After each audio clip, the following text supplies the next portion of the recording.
પકડાયેલા ઈસમનું નામ ભાવેશ ધીરુભાઈ બોરડ હોવાનું પોલીસે જણાવ્યું છે। ડુમસ પોલીસે તાત્કાલિક કાર્યવાહી સાથે ધરપકડ કરી તેની પાસેથી બનાવટી પાસપોર્ટ જપ્ત કર્યો છે।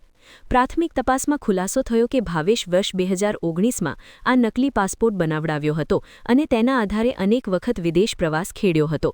પોલીસ તપાસમાં સામે આવ્યું છે કે ભાવેશ આ નકલી પાસપોર્ટનો ઉપયોગ કરી ઓછામાં ઓછા 2 વખત મુંબઈ અને સુરત એરપોર્ટથી વિદેશ ગયો હતો। આ મામલે ડુલાસ પોલીસે ગુનો નોંધીને વધુ તપાસ હાથ ધરી છે। હાલ પોલીસની ટીમ આ બનાવટી પાસપોર્ટ ક્યાં અને કોની મદદથી બનાવવામાં આવ્યો તેના પર ધ્યાન કેન્દ્રિત કરી રહી છે।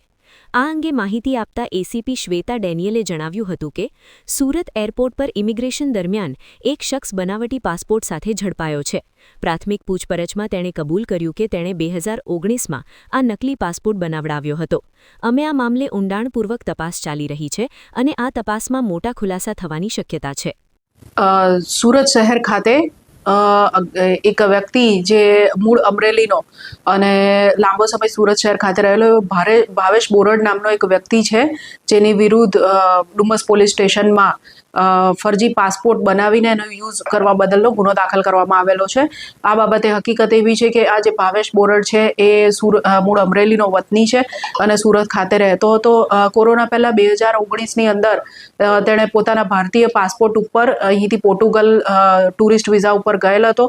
ત્યારબાદ ટુરિસ્ટ વિઝા પૂરા થયા પછી તે લિસ્બન ખાતે રોકાઈ ગયો અને ભારત પરત આવેલ ન હતો। જે પોર્ટુગલમાં રોકાયો તે સમયગાળા દરમિયાન તેણે ખોટા પુરાવા ઊભા કરી અને પોર્ટુગલનો ખોટા ડોક્યુમેન્ટ્સના આધારે પોર્ટુગલનો ત્યાંનું આઈડેન્ટિટી કાર્ડ અને પાસપોર્ટ કલ્પેશ બામણિયા કમલેશ કુમાર રતિલાલના નામે બનાવેલ હતો અને એ જે ડુપ્લિકેટ ખોટો પાસપોર્ટ છે, ફેક પાસપોર્ટ, એનો ઉપયોગ કરીને મુસાફરી કરતો હતો।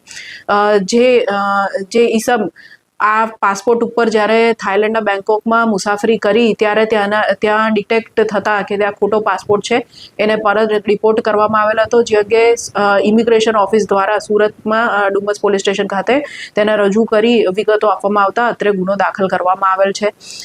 પ્રાથમિક તપાસમાં એવું જણાઈ આવેલ છે કે સદર વ્યક્તિએ આ નકલી પાસપોર્ટ ઉપર બોમ્બે અને સુરત એરપોર્ટ ખાતેથી મુસાફરી કરેલ છે।